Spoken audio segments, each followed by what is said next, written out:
नारद मुनि बजाय वीणा राधिका रमन नामे।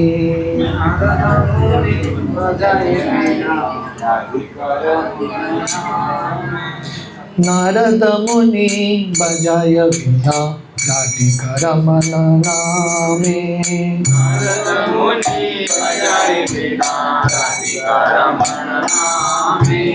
नाम माने उदित हया भक्त गीत सामे।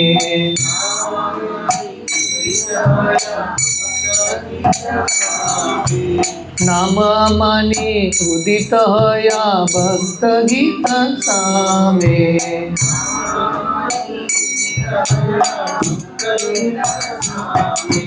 नारद मुनि बजाय वीणा राधिका रमन नामे। नारद मुनि बजाय वीणा राधिका रमन नामे। अमिया दारा वरिषे गला श्रवण युगल दिया।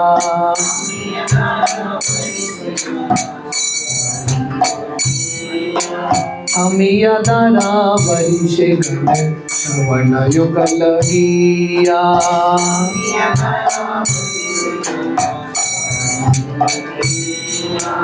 भक्त जन सगन नाचे बरिया पनहिया।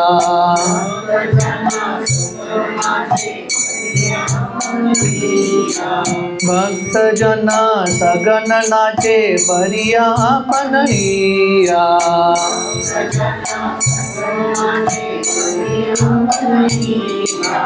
नारद मुनि बजाय वीणा राधिका रमन नामे।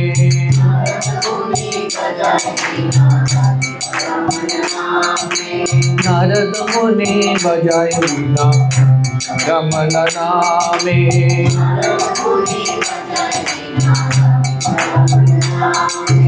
माधुरीपुर आसब काशी माताय जगत जाने।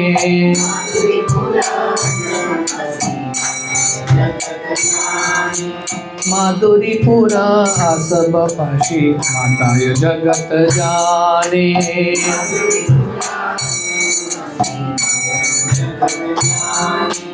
केहव कांदे केहव नाचे केह मते मने माने।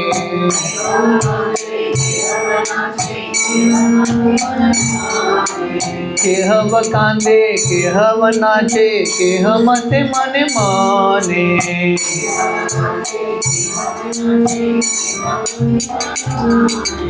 नारद मुनि बजाय वीणा राधिका रमन नामे।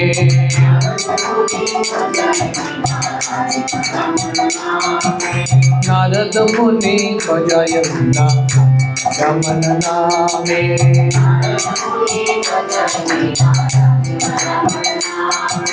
पंचवदन नारद गरी मेरे सगर रोला।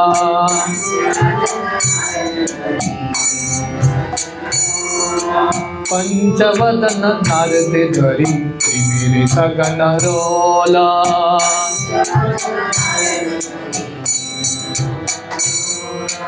कमलासन नाचिया बले बोलो बोलो हरि बोला।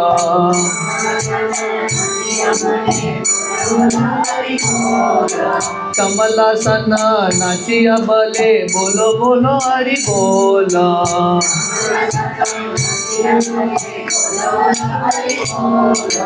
नारद मुनि बजाय वीणा राधिका रमन नामे।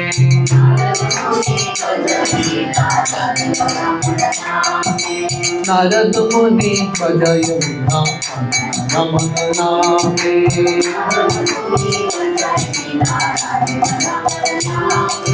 सहस्रानन परम सुखे हरि हरि बलि गाय।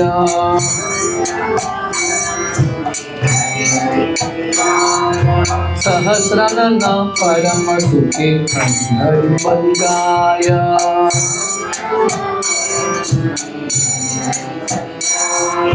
नाम प्रभावे मातिल विश्व नाम रसे सब पाया।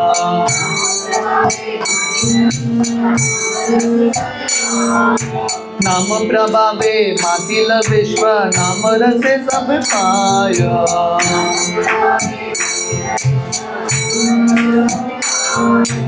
नारद मुनि बजाय वीणा रमन नामे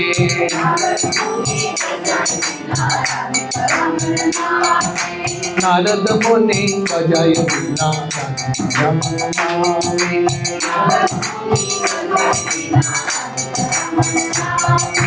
श्री कृष्ण नाम रसन सूरी पुराण अमर आश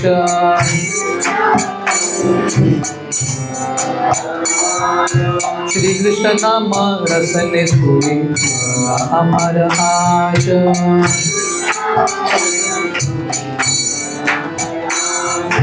श्री रूप पदे याचे या भक्ति विनोद दास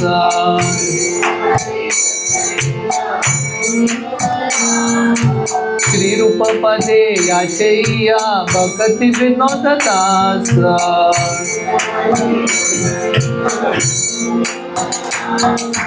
नारद मुनि बजाय वीणा रमन नामे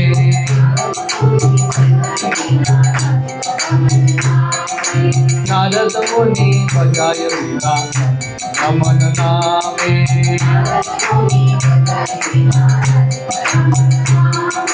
नारद मुनि बजाय वीणा रमन नामे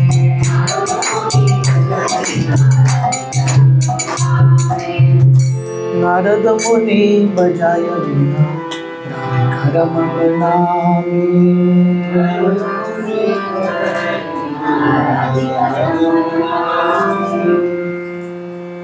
हम और एक गीत गाएं, can we sing one more?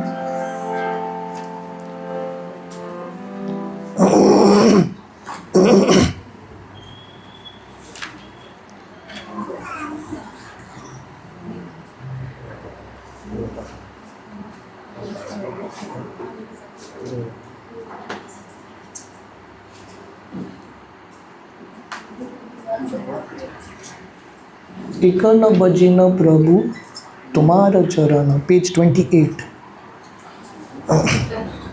Page 28।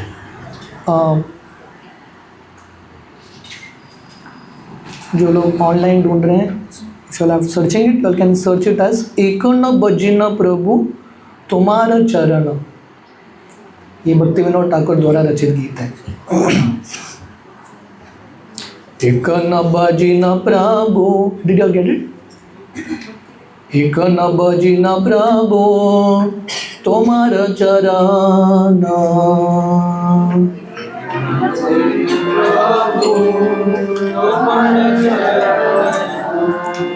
एक न बजिन प्रभु तुम्हार चरण,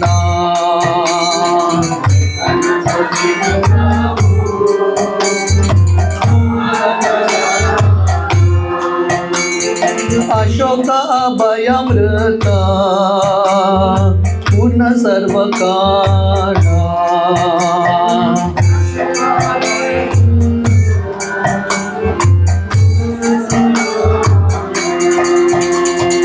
अशोक अभयमृत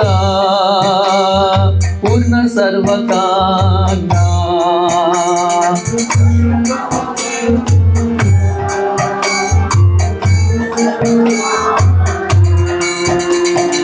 एक न बजिन प्रभु तुम्हार चरण,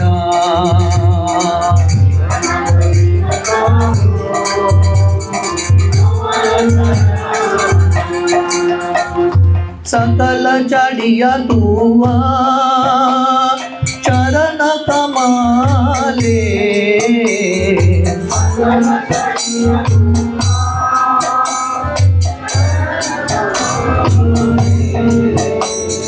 सकल चढ़िया तुआ चरण कमाले,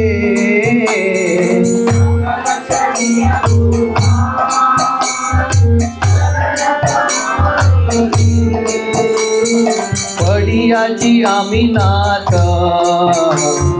तव पद तारे,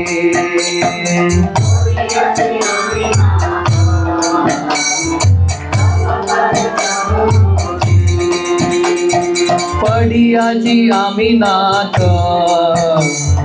तव पद तले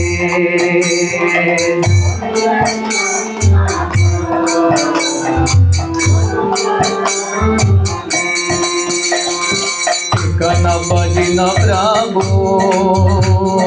तुम्हार चरण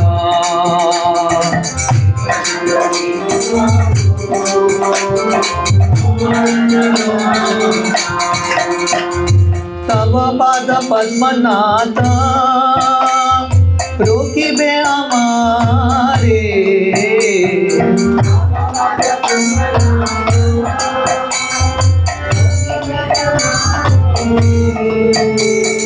तव पाद पद्मनाथ रोकिबे हमारे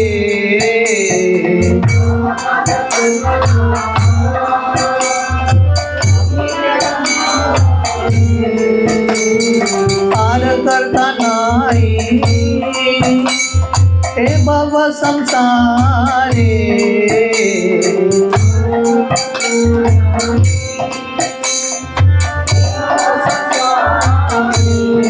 पार राखा करता नाही हे भव संसारे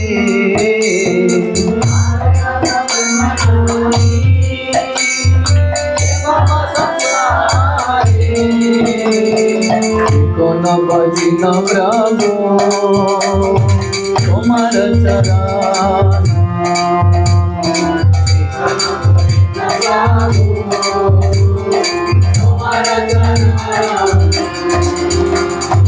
आम्ही तव नित्य दास जानिनु हे बार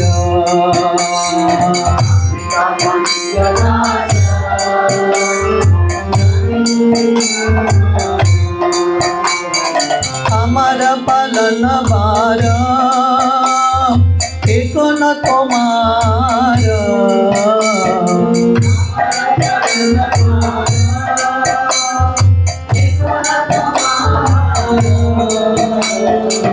कन भजिन प्रभु तुम्हार चरण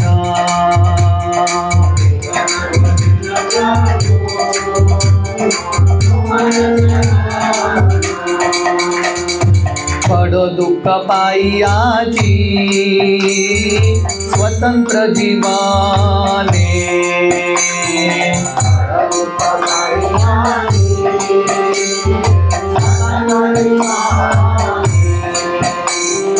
बड़ दुख पाइयाची स्वतंत्र जीवाने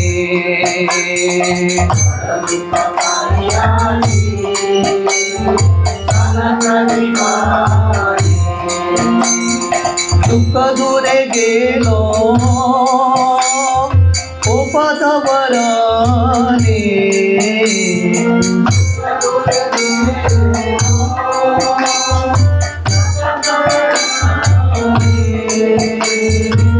कन भजिन प्रभु तुम्हार चरणे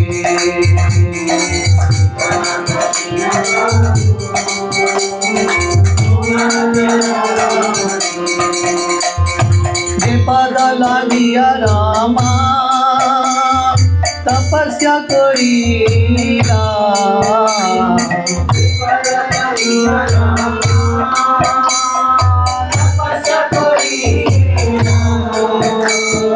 जे पद पाइया शिवा शिवत्व लोभीला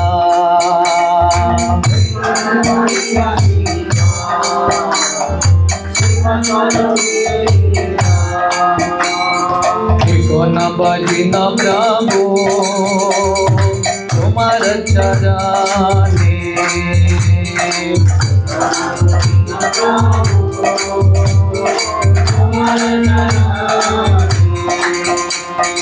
जे पद लाभिया ब्रह्मा कृतार्थ होईला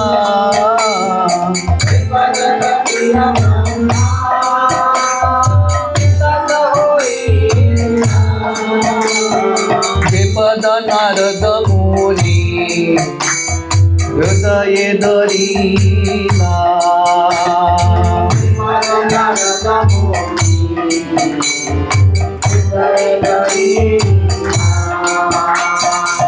कोन भजिन प्रभु तुम्हार चरण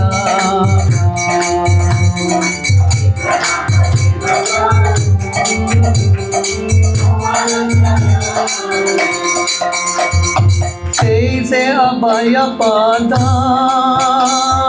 शिरे ते दरिया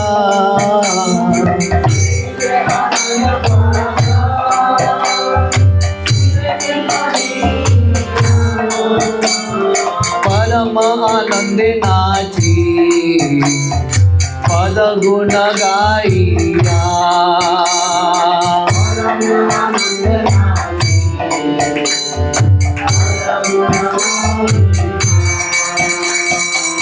गणपति न प्रभु तुम्हार चरण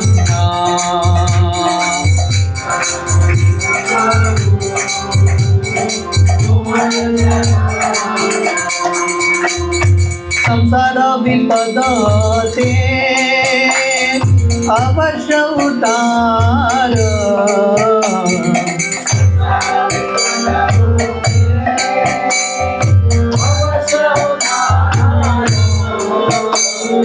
संसार विपद ते अवश्य उदार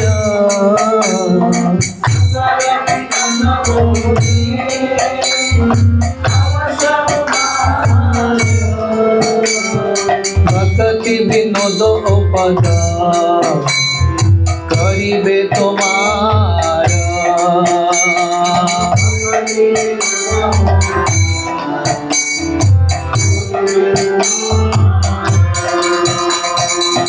गणपति न प्रभु तुम्हार चरण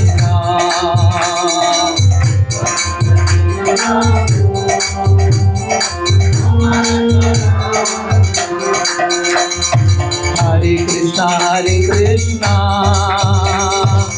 कृष्णा हरे हरे हरे राम राम राम हरे हरे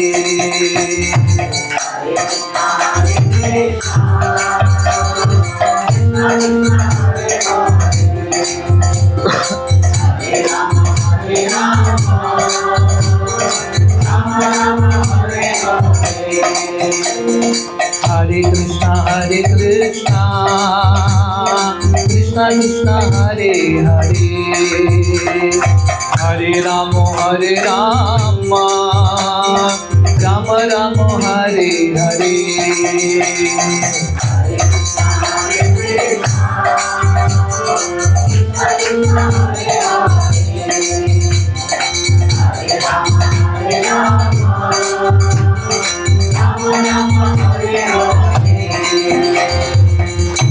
कोन भजिन प्रभु तुम्हार चरण भजिन प्रभु तुम्हार चरण। श्रील भक्तिविनोद ठाकुर की जय। मैं कथा करूं कि और भजन करूं? हाँ, there are two choices. We can do a katha or we can just do more bhajans. What do you all want? थोड़ा वोटिंग करते हैं। आप में से कितने भक्तों को सिर्फ भजन्स गाना है? हाँ, little bit talk, little bit bhajan. ठीक है, दोनों चाहिए। 10 बजे तक रुकना पड़ेगा यहाँ पे। So we will do the talk, then we will see. ओम नमो भगवते वासुदेवाय। ओम नमो भगवते वासुदेवाय। वासुदेवाय ओम नमो भगवते वासुदेवाय नमो भगवते वासुदेवाय नारायणं नमस्कृत्य नारायणं नमस्कृत्य नरं चैव नरोत्तमं नरं चैव नरोत्तमं देवीं सरस्वतीं व्यासं सरस्वतीं व्यासं ततो जायमुदीरये नष्टप्रायेषु अभद्रेषु प्रायेषु अभद्रेषु नित्यं भागवत सेवया भागवतसेवया भगवती उत्तमश्लोके उत्तमश्लोके भक्तेर्भवती नैष्टिकी भगवती नैष्टिकी कृष्णाय वासुदेवाय वासुदेवाय देवकी नंदनाय च देवकी नंदनाय च नंदगोप कुमाराय कुमाराय गोविंदाय नमो नमः गोविन्दाय नमो नमः नमो पंकजनाभाय पंकजनाभाय नमो पंकजमालिने पंकजमालिने नमो पंकजनेत्राय पंकजनेत्राय नमस्ते पंकजांग्रये पंकजाग्रये। हरे कृष्णा। तो आप सबका बहुत बहुत स्वागत है। आज हमारा पहला हाउस प्रोग्राम है ये साल का बलदेवपुर के घर में। तो कार्तिक महीना जो है बहुत महत्वपूर्ण महीना है। ये महीने में जो भी हम थोड़ा बहुत भक्ति करते हैं उसका 1000 गुना लाखों गुना ज़्यादा लाभ मिलता है। तो कार्तिक महीने के महिमा में वर्णन आता है। ये महीने में सबसे महत्वपूर्ण चीज़ क्या करना चाहिए? डेफिनेटली दामोदर भगवान को दीप दिखाना है। उसके साथ साथ भक्तों के संग में आके भगवान के बारे में श्रवण करना है। So that is the basic idea. तो हमारे भक्ति में मूल है भक्तों के संग में आके श्रवण करना। और श्रील प्रभुपाद ने बहुत कृपा के साथ हमको इतने सारे पुस्तक दिए हैं। भगवद गीता है, भागवतम है, चैतन्य चरितामृत है, कृष्णा बुक है। ये सब पढ़ने का प्रयास कर रहे हैं। तो मैं कहीं पे बता रहा था हमारे लिए कहीं बाहर से कुछ बोलने की ज़रूरत नहीं है। अगर हम श्रील प्रभुपाद की पुस्तकों को अच्छे से पढ़ेंगे you can just repeat it as it is. तो आज मैं आप लोगों के सामने एक बहुत सुंदर अध्याय है कृष्णा बुक का, जहाँ पे भगवान कृष्ण की लीलाओं का वर्णन है। 10वां स्कंद का समरी स्टडी श्रील प्रभुपाद ने लिखा है। चैप्टर 59 जहाँ पे भगवान कृष्ण रुक्मिणी मैया के साथ बात करते हैं। भगवान कृष्ण और रुक्मिणी के बीच में संवाद। ये बहुत सुंदर अध्याय है। Very very beautiful chapter. तो ये अध्याय इसका एक कहानी है। दक्षिण भारत में केरला में एक शिवजी का मंदिर था और वहाँ पे एक शिवजी के भक्त थे जिनका नाम था पुंतानम। तो ये पुंतानम क्या करते थे? भागवतम का 10वां स्कंद पढ़ते थे और हर बार यही अध्याय को, talks between Krishna and Rukmini, इतना सुंदर अध्याय है, उनको इतना अच्छा लगता था उन्होंने ये पूरा अध्याय पढ़ लिया शिवजी के मंदिर में। वो और शिवजी और कोई नहीं, उन्होंने पूरा अध्याय पढ़ लिया। तो ये अध्याय के बाद उन्होंने बुक मार्क ये अध्याय के एंड में रखा ताकि कल आके चैप्टर 60 से कंटिन्यू कर पाएँ। तो जब अगले दिन सुबह आते हैं वो क्या देखते हैं? बुक मार्क ये अध्याय की शुरुआत में ही है। तो वो तो ट्रांसेंडेंटल थे, उनको पता नहीं वो पढ़े कि नहीं पढ़े, है कि नहीं। फिर से वो अध्याय पढ़ते हैं, चले जाते हैं और फिर से आते हैं अगले दिन। अध्याय उन्होंने बुक मार्क अध्याय के एंड में रखा था, फिर से शुरुआत में ही है। ऐसा काफ़ी दिन चलता है। पुंतानम इतने ट्रांसेंडेंटल है, जैसे भक्त होता है ना ट्रांसेंडेंटल, उनको पता नहीं क्या चल रहा है, बार बार वही अध्याय पढ़ रहे हैं, again and again is reading the same chapter. तो एक दिन शाम को जब वो वापस जा रहे थे शिवजी के मंदिर से, उनको लगा कि मैं कुछ चीज़ भूल गया हूँ मंदिर में। वापस गए, उन्होंने क्या देखा? उनके भागवतम पुस्तक को लेके शिवजी पार्वती को यही कथा बता रहे हैं। बुकमार के अध्याय के एंड में रखते थे, शिवजी शुरुआत में रख के पार्वती मैया को यही कथा बता रहे हैं। कौन सा कथा? कृष्ण और रुक्मिणी के संवाद का। और पूरा कथा होने के बाद, ये पूरा अध्याय होने के बाद शिवजी फीडबैक लेते हैं, पार्वती मैया को पूछते हैं मेरा कथा कैसा रहा प्रवचन, क्योंकि फीडबैक लेना भी इम्पॉर्टेंट है। तो पार्वती मैया बोलती है आपका तो प्रवचन बहुत अच्छा था, पर आपके प्रवचन से अच्छा पुंतानम का प्रवचन था। पुंतानम जब ये अध्याय बोलता था इतने प्रेम से बोलता था। तो शिवजी बोलने लगे मुझे भी पुंतानम का प्रवचन इतना अच्छा लगता है, मैं हर बार ये जो बुक मार्क है ये अध्याय के शुरुआत में रखता हूँ। तो कहने का अर्थ ये है कि ये अध्याय बहुत सुंदर है, और साथ ही साथ हम ये भी सीखते हैं कि शिवजी जैसे महान भक्त भी क्या कर रहे हैं, कंटिन्यूसली भागवत का श्रवण, नित्यम भागवत सेवया। So this is a very beautiful chapter. हम ये अध्याय का एक छोटा सा भाग करेंगे। तो वर्णन आता है ये अध्याय की शुरुआत में, शुभदेव गोस्वामी बताते हैं भगवान कृष्ण कौन है, पूर्व पुरुषोत्तम भगवान, अखिल रसामृत मूर्ति, वो भगवान कृष्ण जो सबको ज्ञान देते हैं, ब्रह्मा जी से लेके एक चींटी तक ज्ञान देने वाले कौन है, कृष्ण। कभी कभी हमको हमारे ज्ञान के ऊपर घमंड होता है, पर अल्टीमेटली सब कुछ कृष्ण से ही आ रहा है। भगवान कृष्ण वो श्लोक में बोलता है ना, गीता का 15वां अध्याय, मत्त स्मृतिर ज्ञानम अपोहनम च, मेरे से ज्ञान स्मृति भूलने का शक्ति सब आता है।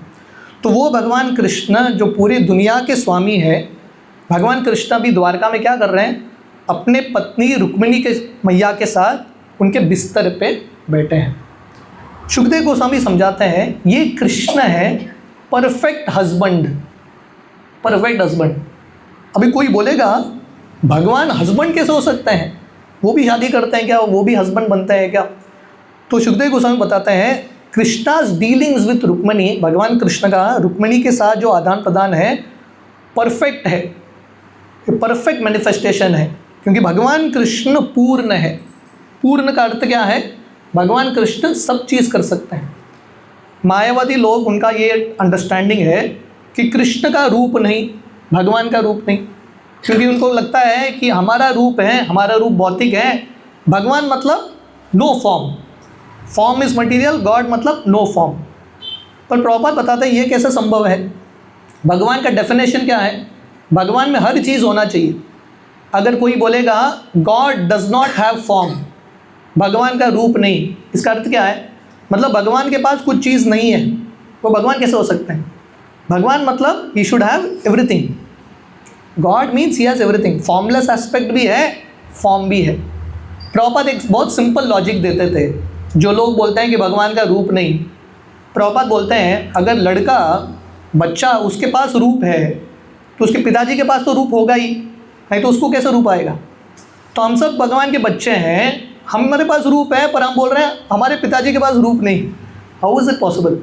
कहाँ का लॉजिक है? तो प्रभुपाद बता रहे हैं यहाँ पे ये समझना बहुत इम्पॉर्टेंट है that God can do anything. एक बार श्रील प्रभुपाद को किसी ने पूछा भगवान कृष्ण ऐसा एक पत्थर बना सकते हैं क्या जो वो स्वयं उठा नहीं सकते? इसको बोलते हैं कैच 24।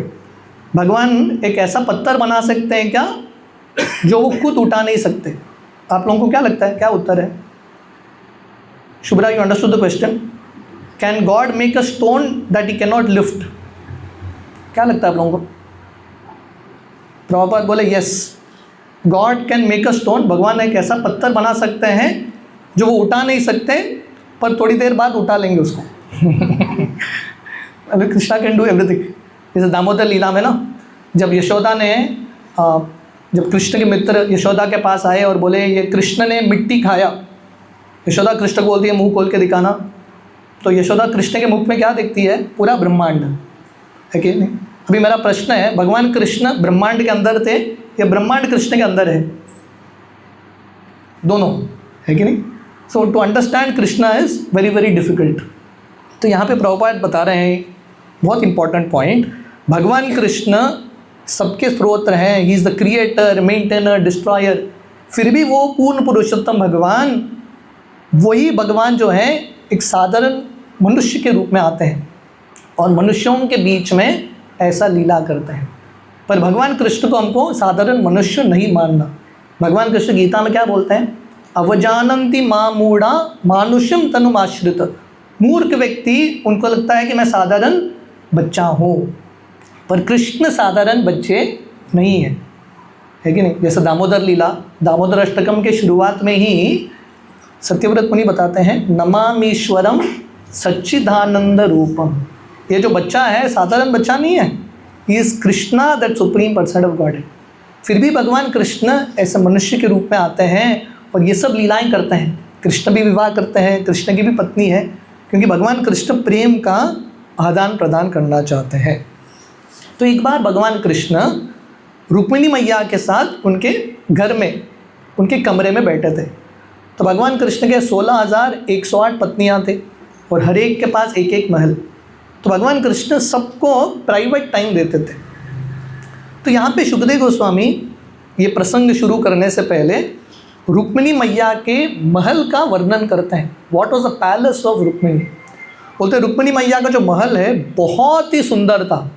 दे वर ब्यूटिफुल कैनोपीस, कैनोपी समझते हैं ना, ब्यूटिफुल ज्वेल्स के साथ भरा हुआ था, बहुत ब्यूटिफुल वहाँ पे मनियाँ थे, हीरे थे, और वहाँ पे बहुत सुंदर बगीचा था जहाँ पे बहुत बढ़िया फूल उगते थे। हम हमारे कुड़ाल यात्रा में श्रीमद् भागवतम से चर्चा कर रहे थे। श्रील प्रभुपाद बताते हैं कि ये दुनिया में जो बड़े बड़े पॉलिटिशियंस हैं ना, वो लोगों को छोड़ देते हैं ऐसा कंजस्टेड सिटी लाइफ में रहने के लिए, बिल्डिंग के बीच में उनको छोड़ देते हैं। पर ये बड़े बड़े पॉलिटिशियंस का घर जो है एक बहुत अच्छे जगह पे होगा, जहाँ पे हरियाली होगी, जहाँ पे बगीचे होंगे, जहाँ पे पॉन्ड होगा इत्यादि। तो प्रभुपाद वहाँ पे बताते हैं सही ऑपुलेंस, ऐश्वर्य मतलब निसर्ग के साथ रहना, नेचर के साथ रहना। तो रुक्मिणी मैया का ये महल जो है भौतिक रूप से अलग अलग हीरे जवाहरात अलग अलग चीज़ थे, पर बहुत इंपॉर्टेंट है, it was filled with lot of plants also. बहुत सुंदर पौधे थे और खासकर पारिजात फूल। पारिजात फूल जो था सिर्फ स्वर्गलोक में मिलता था, पर भगवान कृष्ण ने अपने पत्नी रुक्मिणी के लिए वहाँ पे लेकर आए। और ये फूल इतना सुगंधित था, जब हवा चलता था ये फूल का सुगंध सब जगह चला जाता था। और बहुत सारे मधुमक्खियाँ रुक्मिणी के महल के इर्द गिर्द घूम रहे हैं, वहाँ पे कंटिन्यूसली दियाएँ जल रहे हैं, धूप अगरबत्ती जल रहा है, उसका जो वाफ है खिड़की से बाहर निकल रहा है, चंद्र की किरण जब गिरते हैं ये महल पे, ये पूरा महल चमक रहा था। तो इतना अद्भुत ट्रांसेंडेंटल एक सुंदर था। और वहाँ पे वर्णन आता है रुक्मिणी मैया के जो बिस्तर हैं जहाँ पे भगवान कृष्ण बैठे हैं, मिल्क की तरह, मिल्क में जो फोम होता है ना, जो फोम है उसकी तरह वाइट था और मुलायम था। इस प्रकार भगवान कृष्ण, वो जो पूर्ण पुरुषोत्तम भगवान है, अपनी पत्नी रुक्मिणी मैया के महल में बैठे हैं। रुक्मिणी मैया कौन है? साक्षात लक्ष्मी माता है। उनके घर में बहुत सारे दासियाँ थे और सब लोग कृष्ण के सेवा में लगे हैं। पर रुक्मिणी मैया स्वयं अपने हाथ से चामर लेती है और स्वयं भगवान कृष्ण का चामर करने लगती है। तो यहाँ पे श्रील प्रभुपाद बता रहे हैं कि रुक्मिणी मैया, उसके पास इतने सारी दासियाँ हैं, फिर भी क्योंकि वो भगवान की महान भक्त हैं, स्वयं पर्सनली भी सेवा करना चाहती है। ये दामोदर लीला कैसे शुरुआत होती है? वर्णन आता है, एक दिन एकदा यशोदा जो है स्वयं अपने हाथ से मक्खन बनाती है। हमारे आचार्य बताते हैं जैसे रुक्मिणी के घर में बहुत सारे दासियाँ थे, यशोदा माता भी महारानी है, नंद महाराज मतलब पूरे गोकुल के राजा। तो यशोदा के घर में बहुत सारे दासियाँ थे, फिर भी यशोदा अपने हाथ से मक्खन बना रही है। तो प्रभुपाद बताते हैं कि भगवान के जो प्रगतिशील भक्त हैं स्वयं सेवा करके दिखाते हैं। ऐसा नहीं कि दूसरों को सेवा बांटते हैं, वो भी करना इम्पोर्टेंट है, पर स्वयं सेवा करना भी इम्पोर्टेंट है। और ये सेवा में छोटा बड़ा कुछ सेवा नहीं होता। रुक्मिणी साक्षात लक्ष्मी क्या कर रही है? कृष्ण के लिए चामर। यशोदा मैया क्या कर रही है? भगवान कृष्ण के लिए मक्खन निकाल रही है। तो भगवान की सेवा में जो भी मिलता है, छोटा सेवा हो बड़ा सेवा हो, अगर हम प्रेम से करेंगे भगवान उससे बहुत प्रसन्न होंगे। तो रुक्मिणी मैया की सुंदरता का वर्णन शुकदेव गोस्वामी करते हैं। रुक्मिणी मैया इतनी सुंदर थी, हालांकि ये समय में, दिस इज चैप्टर 59-60 है कि नहीं, अब तक रुक्मिणी मैया का शादी हो चुका है। शादी छोड़ो, उनके बच्चे का बच्चा भी हो चुका है। उनका बच्चा, लड़के का नाम क्या था? प्रद्युम्न। उसका लड़का अनिरुद्ध। बेसिकली कृष्ण रुक्मिणी अभी दादी है, दादा दादी। फिर भी रुक्मिणी इतनी सुंदर है, इतनी सुंदर है, very elderly but still so beautiful, क्योंकि साक्षात लक्ष्मी हैं। इतनी सुंदर है रुक्मिणी जी, उनके जो मुख कमल है, उनका जो शरीर है इतना सुंदर। और रुक्मिणी जी जब वो ये चामर लेती है, ये चामर और सुंदर बनता है। रुक्मिणी बहुत प्रेम के साथ कृष्ण का चामर कर रही है। तो श्रील प्रभुपाद समझाते हैं कृष्ण भगवान और रुक्मिणी की जो लीलाएं हैं द्वारका में, लक्ष्मी नारायण की लीलाएं हैं। ऐश्वर्य भाव में राजा वेश में थे भगवान कृष्ण, और रुक्मिणी जो है लक्ष्मी माता है। पर भगवान कृष्ण जब वृंदावन में थे, भगवान कृष्ण कौन सा वेश पहनते थे? गोपवेश। गोपवेश, और राधा रानी के साथ लीलाएं करते थे। तो भाव अलग है। वृंदावन का भाव है माधुर्य भाव, द्वारका का भाव है ऐश्वर्य भाव। तो इस प्रकार भगवान कृष्ण रुक्मिणी के साथ समय बिता रहे हैं।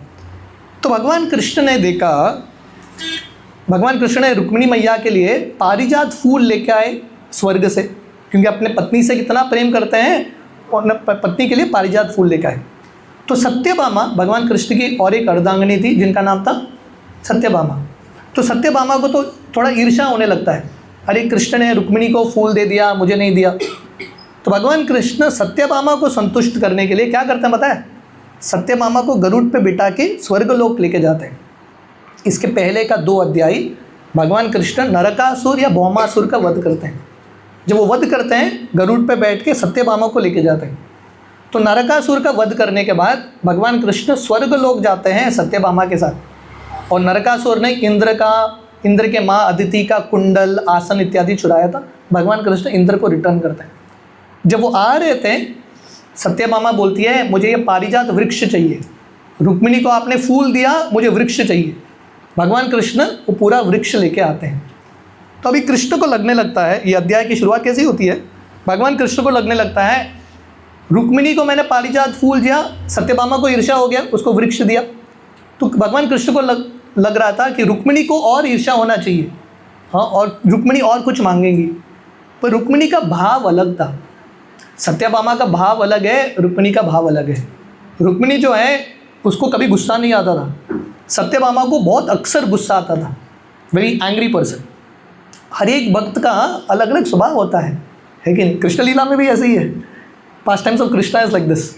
यही सत्यभामा जो है महाप्रभु की लीला में कौन बन के आते हैं? जगदानंद पंडित। और जगदानंद पंडित का भी भाव था, he would get very angry. एक बार जगदानंद पंडित जो हैं, जब श्री चैतन्य महाप्रभु जगन्नाथपुरी में थे, महाप्रभु सन्यासी के रूप में थे, जगदानंद पंडित महाप्रभु के लिए कीमती चंदन तेल लेके जाते हैं। और एक दो नहीं, बड़े बड़े बहुत सारे मटके, और वो भी बंगाल से चल के लेके आते हैं। और महाप्रभु को बोलते हैं आप आपके शरीर पे लगाना। अभी कोई सन्यासी पूरे शरीर पे चंदन तेल लगाएगा, रास्ते में जाएगा तो लोग क्या सोचेंगे, भाई ये सन्यासी चंदन तेल के साथ क्या कर रहा है कि नहीं, नाम खराब होगा। तो महाप्रभु ने कभी वो चंदन तेल लगाया ही नहीं। जगदानंद पंडित रोज़ आते थे महाप्रभु के सेवक के पास, गोविंद के पास, और पूछते थे, फॉलोअप करते थे, महाप्रभु ने चंदन तेल लगाया क्या, लगाया क्या? गोविंद बोलते थे मैं क्या बोलूँ, आप सीधा उनको ही पूछो। महाप्रभु ने लगाया ही नहीं। एक दिन जगदानंद पंडित आते हैं और बोलते हैं कि आपने चंदन तेल क्यों नहीं लगाया? महाप्रभु बोलते हैं देखो मैं सन्यासी हूँ, ये चंदन तेल मुझे लगाना मुझे शोभा नहीं देता, मेरा नाम खराब होगा, आप समझो मेरी बात को। मेरा आपसे रिक्वेस्ट है, ये पूरा चंदन तेल आप जगन्नाथ जी को जाके दे देना, भगवान के तेल में उपयोग होगा, गिव इट टू जगन्नाथ, उनके तेल में प्रयोग होगा। जगदानंद पंडित, जैसे मैं बता रहा था, सत्यभामा का अवतार है, उनको इतना गुस्सा चढ़ता है, बोलते हैं आपको भी नहीं, जगन्नाथ को भी नहीं, सामने लेके सब मटका महाप्रभु के सामने तोड़ देते हैं, एक दूसरा सब तोड़ देते हैं। महाप्रभु के सामने ये पूरा ड्रामा कर रहे हैं।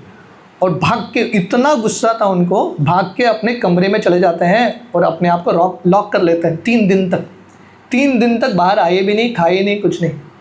महाप्रभु जाते हैं जगदानंद पंडित के कमरे में, उनके भजन कुटीर में, और बोलते हैं बाहर आओ, मुझे प्रसाद खिलाओ, मुझे भी भूख लग रहा है। तो 3 दिन के बाद जगदानंद पंडित बाहर आते हैं और महाप्रभु के लिए प्रसाद बना के खिलाते हैं। महाप्रभु प्रसाद खा के बोलते हैं गुस्से में तुमने इतना स्वादिष्ट प्रसाद बनाया, अगर प्रेम से बनाओगे कि कितना स्वादिष्ट होगा। तो कहने का अर्थ है सत्यभामा और रुक्मिणी का भाव अलग अलग है। तो भगवान कृष्ण चाहते थे कि अगर रुक्मिणी को थोड़ा गुस्सा आए, पर रुक्मिणी को कभी गुस्सा आया ही नहीं। तो भगवान कृष्ण डिसाइड करते हैं मैं कुछ ऐसा बोलूँगा, टीका वचन, जिसकी वजह से रुक्मिणी को गुस्सा आना चाहिए। भगवान कृष्ण चाहते हैं, जनरली होता है ना, जिस व्यक्ति को गुस्सा आता है हम उसको बोलते हैं गुस्सा मत करो, जिसको बिल्कुल गुस्सा नहीं आता हम उनको बोलते हैं थोड़ा गुस्सा करो, इतना भी शांत क्या है। तो भगवान कृष्ण रुक्मिणी को ऐसा चिढ़ाने का प्रयास करते हैं। तो भगवान कृष्ण रुक्मिणी को बोलते हैं हे रुक्मिणी, इस बार भगवान कृष्ण रुक्मिणी को रुक्मिणी करके नहीं बोलते, भगवान कृष्ण बोलते हैं हे राजकुमारी, मुझे बहुत आश्चर्य लग रहा है कि आपने मुझसे शादी किया। आपके विवाह करने के लिए बहुत बड़े बड़े राजा आए थे, उन सबको छोड़ के आपने मुझसे शादी किया, आपने मुझ में देखा ही क्या? वो सब जो राजाएं थे इतने, उनका स्वभाव इतना बढ़िया था, बहुत बुद्धिमान थे, शरीर में भी बहुत अच्छे, बहुत शक्तिशाली, अलग अलग गुणों से भरे हुए थे। उन सबको छोड़ के आपने मुझे चुना, ये सही नहीं है। मेरे हिसाब से आपका ये डिसीजन गलत है। अभी भी आप डिसाइड कर सकते हो। और भगवान कृष्ण बोलते हैं, देखो शिशुपाल, रुक्मिणी का विवाह किससे होने वाला था? शिशुपाल से। तो भगवान कृष्ण बोलते हैं एक्चुअली शिशुपाल ही आपके लिए करेक्ट मैच था, क्योंकि शिशुपाल के सामने मेरा कुछ भी औकात नहीं। तो ये देखिए, ये पूरे बातचीत में भगवान कृष्ण एक तो रुक्मिणी को चिढ़ाने का प्रयास कर रहे हैं, पर ये भगवान कृष्ण का हृदय है। ये जो श्लोक महाप्रभु बोलते हैं, तृणादपि सुनीचेन तरोरपि सहिष्णुना अमानीन मानदेन कीर्तनीय सदा हरि। भगवान के हृदय में भी यह नम्रता है। तो भगवान कृष्ण शिशुपाल के लेके बोल रहे हैं, शिशुपाल आपके लिए करेक्ट था, बहुत क्वालिफाइड व्यक्ति था, और वो आपसे इतना प्रेम करता था, पागल था आपके लिए लिटरली। अगर आप उससे भी शादी करते थे, वो आपका नौकर बन के रहता था, आपका सब सुनता था। आपने मुझसे क्यों शादी किया? और इतना ही नहीं, शिशुपाल और आपकी शादी को आपके पिताजी ने, भाई ने सब सैंक्शन किया है, तो करना चाहिए था वही। अभी भगवान कृष्ण बोलते हैं, आप इतनी सुंदर हो रुक्मिणी, आपके पास इतने गुण हैं, मेरे लिए मेरे पास आपके समान ऐसा कुछ भी गुण नहीं है। I don't have any qualification like you. आप बहुत श्रेष्ठ तो हो, मेरा कुछ भी योग्यता नहीं है। तो मेरे हिसाब से this is like a wrong match. भगवान कृष्ण बोलते हैं, विवाह हो गया, पर अभी भी समय है, आप थोड़ा डिसीजन चाहिए तो चेंज कर सकते हो, क्योंकि अभी भी आपका बहुत ज़िंदगी बचा है। ऐसा करके भगवान कृष्ण इनको चढ़ाने का प्रयास करते हैं। भगवान कृष्ण भी बहुत सारा कारण देते हैं रुक्मिणी मैया को, क्यों उनको किसी और को चुनना चाहिए। Krishna testing Rukmini.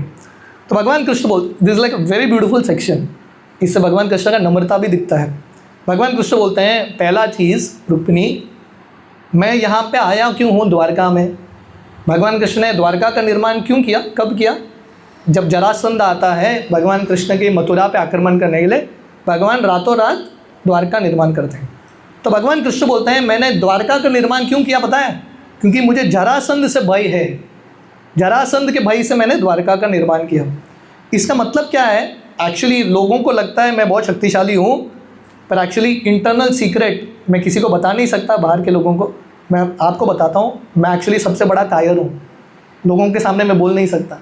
I am a big covered, इसलिए मैं भाग के यहाँ पे चुप गया हूँ। और भगवान कृष्ण बोलते हैं, अभी भी मैं यहाँ पे छुपा क्यों हूँ? क्योंकि वो सब लोग मेरे अभी शत्रु बन गए हैं। मैं बाहर जाऊँगा तो वो मेरे पे आक्रमण करेंगे, इसलिए मैं अभी भी द्वारका में बैठा हूँ। तो पहला कारण भगवान कृष्ण बोलते हैं अपने बारे में, you know that I am a covered, मैं बहुत कायर हूँ, आपने गलत डिसीजन लिया मुझसे शादी करने के लिए। भगवान कृष्ण बोलते हैं, मेरा दूसरा फॉल्ट। देखिए भगवान ना ये पूरे प्रसंग में हमको सिखा रहे हैं, हमारे अंदर दोष देखने का आदत डालना। हाँ, डिप्रेशन में नहीं जाना, but we should see some faults in us. हम दूसरों में दोष ढूंढते हैं, हमारे अंदर कितना दोष ढूंढते हैं। भगवान कृष्ण यहाँ पे शिशुपाल में अच्छाई देख रहे हैं, अपने अंदर दोष ढूंढ रहे हैं, finding faults with in himself.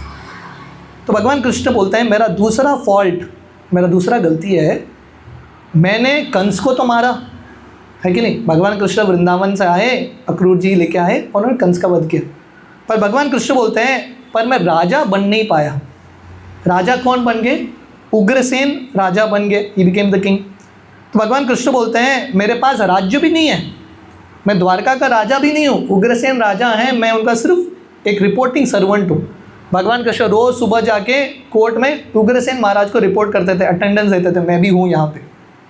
तो भगवान कृष्ण बोलते हैं, आपने मुझसे क्यों शादी किया? मैं तो राजा भी नहीं हूँ, वो बाकी सब लोग राजाएँ थे। भगवान कृष्ण तीसरा बोलते हैं, मेरा तीसरा फॉल्ट क्या है? वो बोलते हैं कि लोग बोलते हैं कि मेरा ज़िंदगी का कुछ लक्ष्य नहीं है। इसको वेगाबाउंड मतलब अवधूत, आवारा। तो भगवान कृष्ण बोलते हैं, मेरा कुछ भी फिक्स टाइम नहीं। लोगों को लग रहा था मैं वृंदावन में नंद महाराज का परिवार को, गाय को आगे चराऊँगा, वही मेरा ज़िंदगी होगा। मैंने राधा रानी और गोपियों से प्रेम किया, बस सडनली सब छोड़ के यहाँ पे आ गया। और भगवान कृष्ण बोलते हैं, मैं वहाँ से यहाँ क्यों आया? राजा बनने के लिए, पर यहाँ पे भी मैं राजा बन नहीं पाया।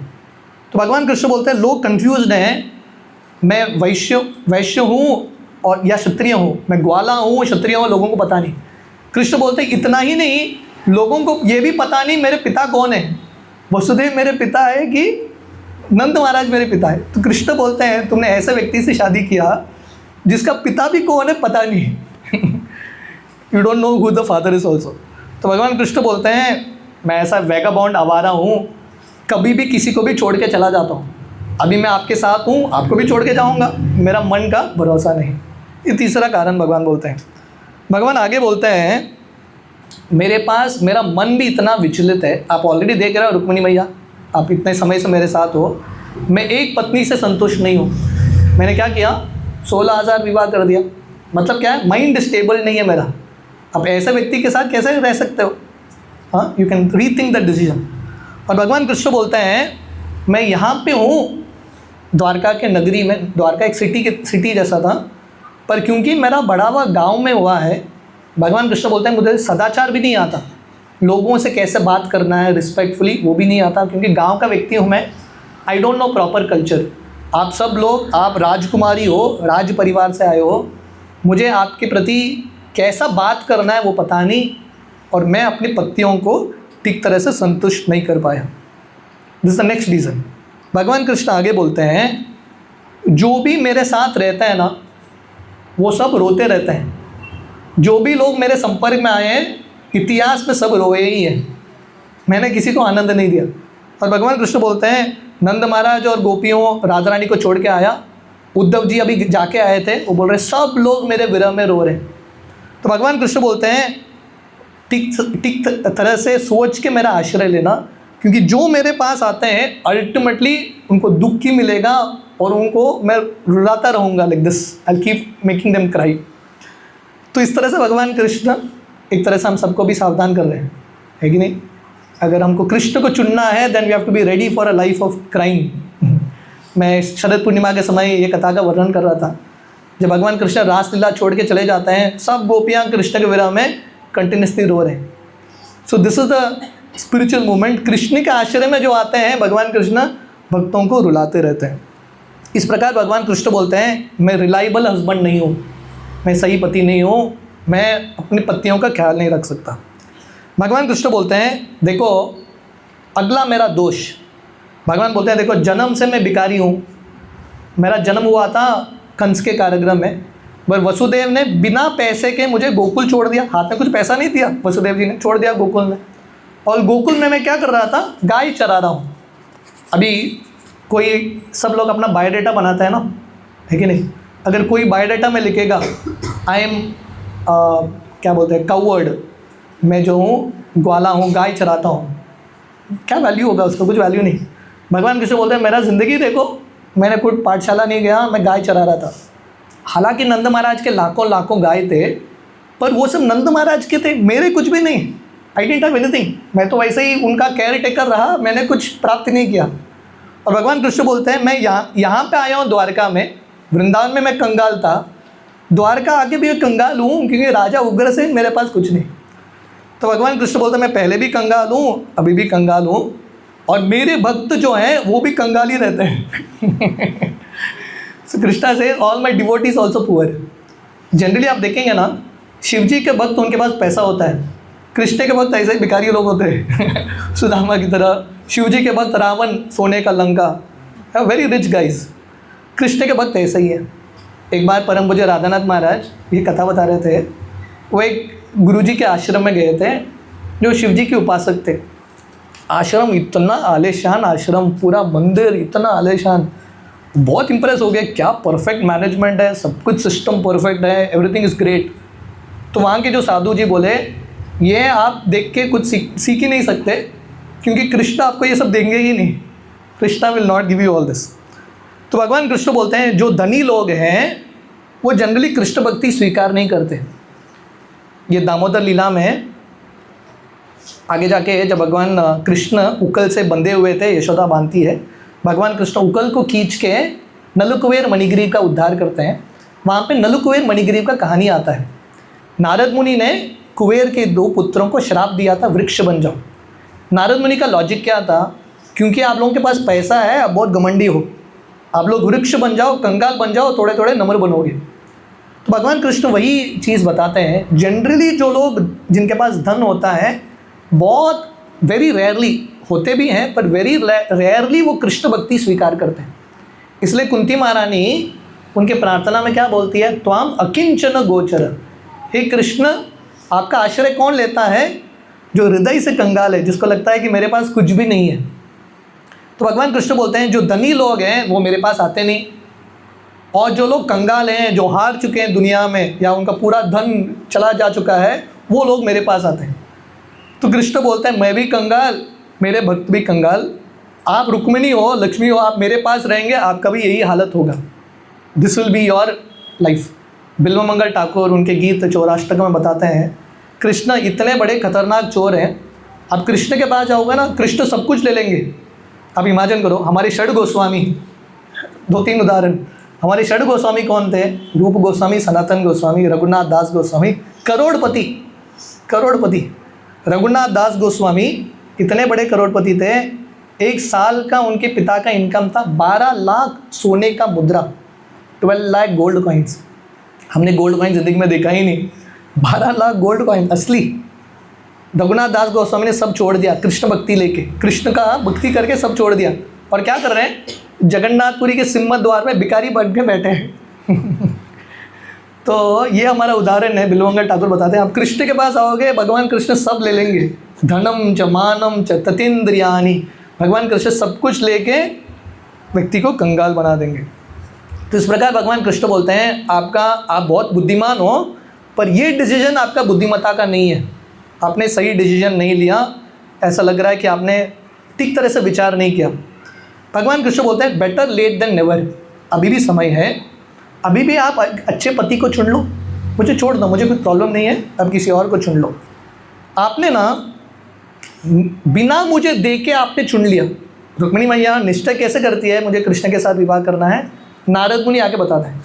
तो भगवान कृष्ण बोलते हैं नारद ऐसा ही है, बहुत बड़ा चढ़ा के बोलता है मेरे बारे में, पर मेरा रियलिटी वो नहीं है, आपने मुझे देखा है नहीं, आपने मान लिया सिर्फ श्रवण करके, ये गलती किया आपने। तो मेरा एडवाइस है, आप एक शिशुपाल तो चला गया है कि नहीं, वो तो मर गया, पर बहुत सारे ऐसे क्षत्रिय राजा हैं, आप उनके पास चले जाना और उनके साथ विवाह करना।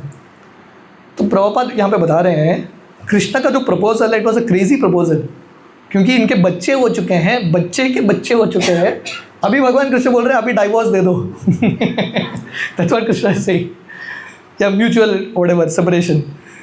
तो प्रभुपाद यहाँ पे बता रहे हैं डाइवोर्स वैदिक कल्चर में है ही नहीं, it is not part of वैदिक कल्चर। तो रुक्मिणी सोच ही नहीं पा रही है कृष्ण ऐसा क्यों बोल रहे हैं, सडनली कृष्ण बोल रहे हैं मुझे छोड़ के चले जाओ। तो रुक्मिणी को समझ में नहीं आ रहा है कि भगवान कृष्ण ऐसा क्यों बोल रहे हैं। रुक्मिणी ये सुनते सुनते विचलित हो रही है, क्योंकि उसको लगने लगता है कि एक्चुअली कृष्ण मुझे भेज देंगे, Krishna will send me away. तो प्रभुपाद यहाँ पे बता रहे हैं भगवान कृष्ण रुक्मिणी के साथ ऐसा क्यों बात करते हैं, पता है, क्योंकि रुक्मिणी को लगने लगता है मैं बहुत स्पेशल पत्नी हूँ, भगवान कृष्ण मेरे साथ ही ज़्यादा समय बिताते हैं। तो भगवान कृष्ण पर्पसली ये बोलते हैं रुक्मिणी को बताने के लिए, don't take it for granted, आप ग्रांटेड मत लेना, कृष्ण का आपको संग मिल रहा है, आपको घमंड आ गया, कृष्ण का संग कभी भी छूट सकता है।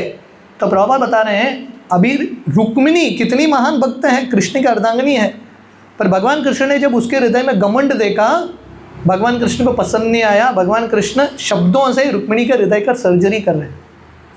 हमने शरद पूर्णिमा की कथा में हमने सुना था, जब भगवान कृष्ण ने राधा रानी और गोपियों के हृदय में घमंड देखा, इनसे बड़ा कौन भक्त हो सकता है, भगवान कृष्ण इनको भी छोड़ के चले गए। तो हम किस खेत के मूली हैं, है कि नहीं, हमारे हृदय में घमंड आएगा, मैं स्पेशल भक्त हूँ, गया, कृष्ण का कृपा चला गया। अगर हमको ये भी लगने लगता है कि मैं भक्त हूँ, then also the whole thing is lost. तो ये भाव भगवान कृष्ण ये पूरे प्रसंग में ही, कृष्ण इज एक्चुअली ऐसा नहीं, एक तो रुक्मिणी को चिढ़ाने के लिए बोल रहे हैं, पर भगवान Krishna is feeling like that, he is feeling that I am insignificant, मैं तुच्छ हूँ। तो ये भाव रखना बहुत इम्पॉर्टेंट है। मैं कहीं पे बता रहा था, भक्ति में खुश रहने का तरीका क्या पता है, हमको लगना चाहिए कि मैं नया भक्त हूँ। जिस दिन हमको लगने लगता है कि मैं पुराना भक्त हूँ, गया, द होल रस इन भक्ति विल गो, चला जाएगा। भक्ति में हमेशा आनंद में रहने के लिए should always feel you are a new devotee. जब हम कथा सुनते हैं, दामोदर लीला, ये सब कथा तो हम 1000 बार सुनते हैं, है कि नहीं। जब हम फिर से दामोदर लीला कथा सुनते हैं, कैसे सुनना चाहिए, जैसे हम पहली बार सुन रहे हैं, अगर हम कथा में बैठेंगे, मैं ऑलरेडी सब जानता हूँ, ये क्या प्रवचन देगा, मैं भी प्रवचन देता हूँ, so then you not be able to make progress. So every time when we, जब हम कथा सुनते हैं, पढ़ते हैं, कैसे पढ़ना चाहिए? As if we are doing it for the first time. ये नम्रता रहना बहुत इंपॉर्टेंट है, ह्यूमिलिटी। 2 दिन पहले निताई सेवनी माता जी आई थी, वो बता रही थी कृष्ण का कृपा तो हम सबको मिलता रहता है, पर कृष्ण का कृपा पानी की तरह है, अमृत की तरह है, पर हमारे बर्तन में अगर छेद है वो अमृत निकल जाएगा, कृष्ण कृपा आएगा चला जाएगा। तो ऐसे हमारे हृदय में अगर घमंड है, all mercy will go away.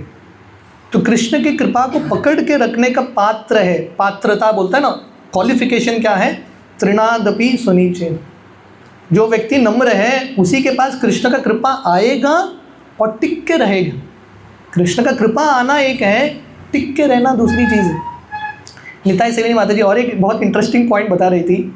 Mind जो है ना, माइंड डेकेड्स में काम करता है। इसका मतलब क्या है?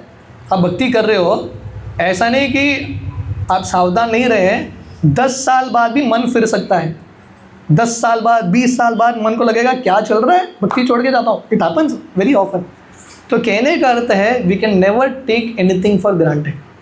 ये जो कृष्ण भक्ति मिला है, ब्रह्मांड भ्रमिते कोनो भाग्यवान जीव, गुरु कृष्ण प्रसादे पाई भक्ति लता बीज। पूरे ब्रह्मांड में भ्रमण करते करते हमको ये बीज मिला है। We have to be very grateful. तो भगवान कृष्ण रुक्मिणी को नम्र करा रहे हैं। तो भगवान कृष्ण बोलते हैं, देखो रुक्मिणी, तुमको अपने ज़िंदगी का ख्याल रखना है कि नहीं? ये ज़िंदगी में और अगले ज़िंदगी में पति का कर्तव्य क्या है? पत्नी का ख्याल रखना in this life and next. तो भगवान कृष्ण बोलते हैं, आई एम नॉट क्वालिफाइड, आपका रक्षा करने के लिए मैं क्वालिफाइड नहीं हूँ। ये ज़िंदगी में भी नहीं कर सकता, अगले ज़िंदगी में भी नहीं कर सकता। आप किसी और को चुन लो, आपके सूटेबल, आपके लेवल के हस्बैंड को चुन लो। और भगवान कृष्ण बोलते हैं, एक्चुअली लड़का लड़की, पति पत्नी के बीच में कैसा संबंध होना चाहिए, कैसा मैच होना चाहिए? भगवान कृष्ण बोलते हैं दोनों लड़के लड़कियां इक्वल होने चाहिए। भगवान कृष्ण रुक्मिणी को बोलते हैं, आप इतने श्रेष्ठ हो, मैं आपके समान नहीं हूँ, आपके इक्वल किसी व्यक्ति को ढूंढ लो। और भगवान कृष्ण बोलते हैं, आपको लग रहा होगा कि मैंने आपसे बहुत प्रेम किया और आपका अपहरण करके लेकर आया। भगवान कृष्ण बोलते हैं, ऐसा नहीं है। मैं क्यों आपका अपहरण किया पता है? क्योंकि शिशुपाल, शाल व जरासंध, दंतवक्र, रुक्मी इत्यादि ये सब लोग बहुत घमंडी हो चुके थे। उनके घमंड को कम करने के लिए मैंने आपका अपहरण किया। एक्चुअली हॉनेस्टली मुझे आपके प्रति प्रेम नहीं है। आप मेरे जैसे इतना पागल होकर प्रेम करते हो, honestly I don't love you, मुझे आपसे प्रेम ही नहीं है। और भगवान कृष्ण बोलते हैं, क्या करें, मेरा ये नेचर है, मुझे परिवार, फैमिली, ये सब चीज़ के प्रति आसक्ति नहीं। जैसे मेरे भक्त ऐसे विरक्त होते हैं, सब छोड़ के चले जाते हैं, मैं भी ऐसा ही हूँ। मुझे सेल्फ रियलाइजेशन अच्छा लगता है, ये परिवार का ज़िंदगी अच्छा नहीं लगता। इसलिए यू प्लीज़, अभी भी समय है, यू कैन कैरी ऑन, आप कंटिन्यू करना आपका ज़िंदगी। इस प्रकार भगवान कृष्ण बोल रहे हैं। आप इमेजिन करो। तो रुक्मिणी जब ये सुनती है, रुक्मिणी डर जाती है। Rukmini becomes very scared. भगवान कृष्ण रुक्मिणी के साथ मजाक कर रहे हैं, तो रुक्मिणी सीरियसली ले लेती है। भगवान कृष्ण का प्लान क्या था? जैसे सत्यभामा को गुस्सा आता है, भगवान कृष्ण ने सत्यभामा को गुस्से में बहुत बार देखा, पर अब तक उन्होंने रुक्मिणी को कभी गुस्से में देखा ही नहीं। तो रुक्मिणी को कभी गुस्सा नहीं आया कृष्ण के ऊपर। भगवान कृष्ण चाहते थे रुक्मिणी उनको 2-3 गाली दे, उनको डांटे, पर रुक्मिणी ने कभी किया नहीं। तो भगवान कृष्ण ने ये ट्राई किया, ये भी फेल हो गया। भगवान कृष्ण ने ये पूरा लीला क्यों किया? ये सब बातचीत रुक्मिणी के हृदय में थोड़ा गुस्सा आने के लिए। पर रुक्मिणी को गुस्सा नहीं आता, रुक्मिणी रोने लगती है। इतनी रोती है, शोक के समुद्र में गिर जाती है। और रुक्मिणी अपने अंगूठे से ज़मीन को स्क्रैच कर रही है। रुक्मिणी का आंख से इतना अश्रु निकल रहा है, रुक्मिणी कृष्ण को देख भी नहीं पा रही, उसके मुख से एक शब्द भी निकल नहीं पा रहा है। She doesn't know what to say, she is crying and crying. और रुक्मिणी इतनी डर गई, हमारे आचार्य बताते हैं रुक्मिणी का वेट कम हो गया उसी समय। उनके कंगन हाथ से गिरने लगे, उनके बाल बिखर गए और रुक्मिणी उधर ही डंडे की तरफ बेहोश होके गिर जाती है। क्यों? क्योंकि उनको डर लग रहा है कि मैं कृष्ण से अलग हो जाऊंगी, I will get separated from Krishna.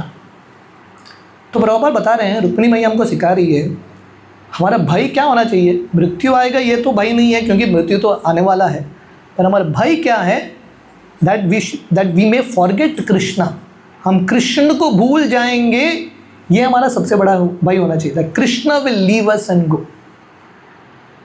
Barsana में एक जगह है प्रेम सरोवर, जैसा कुंड, बरसाना के पास 2 किलोमीटर दूरी में प्रेम सरोवर। ये प्रेम सरोवर की कथा इस प्रकार है। हमने रुक्मिणी का भाव देखा कृष्ण के प्रति, विरह क्या सोचते ही रुक्मिणी उधर बेहोश होकर गिर जाती है। तो प्रेम सरोवर में भगवान कृष्ण और राधा रानी बैठे हैं और भगवान कृष्ण राधा रानी के बालों का श्रृंगार कर रहे हैं, फूल लगा रहे हैं।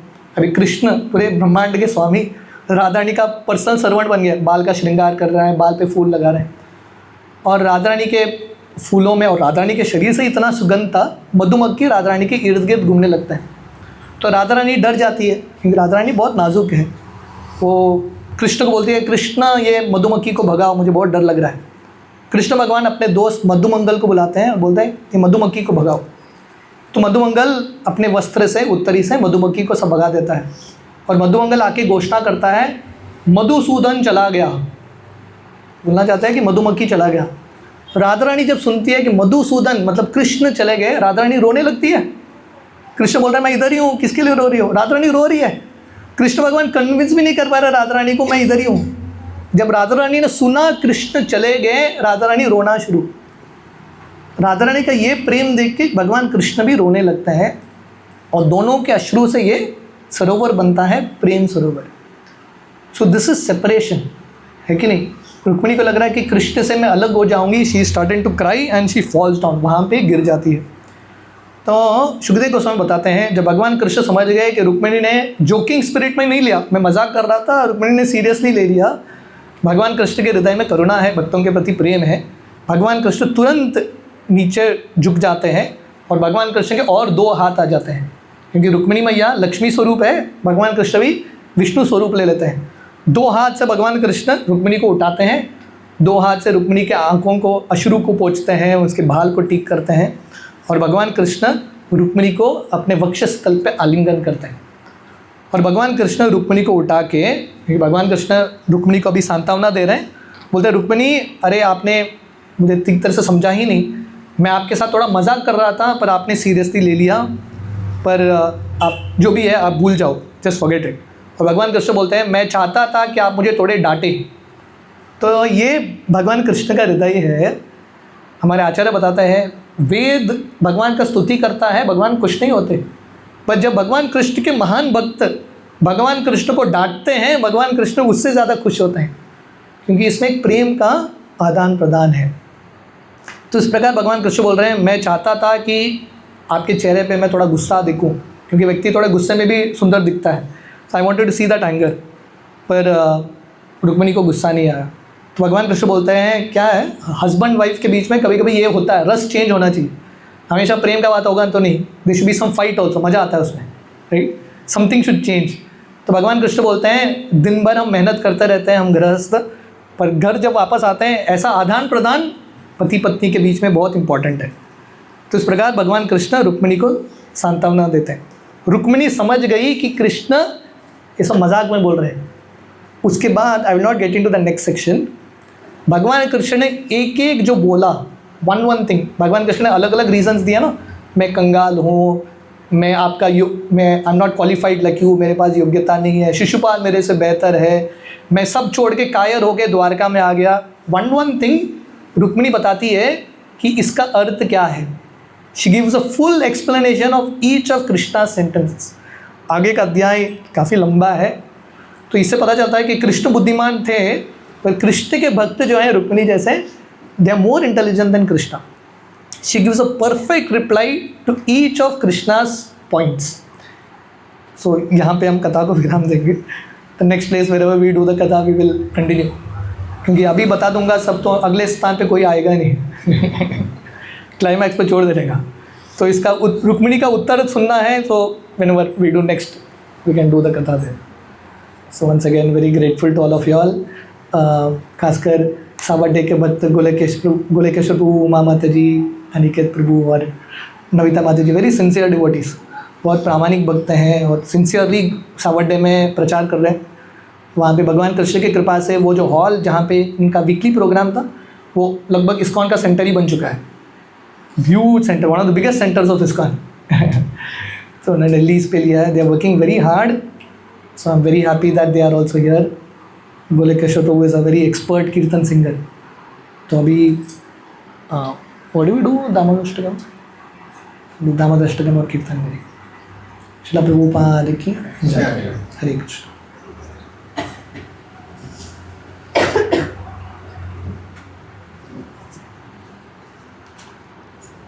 हरे कृष्ण।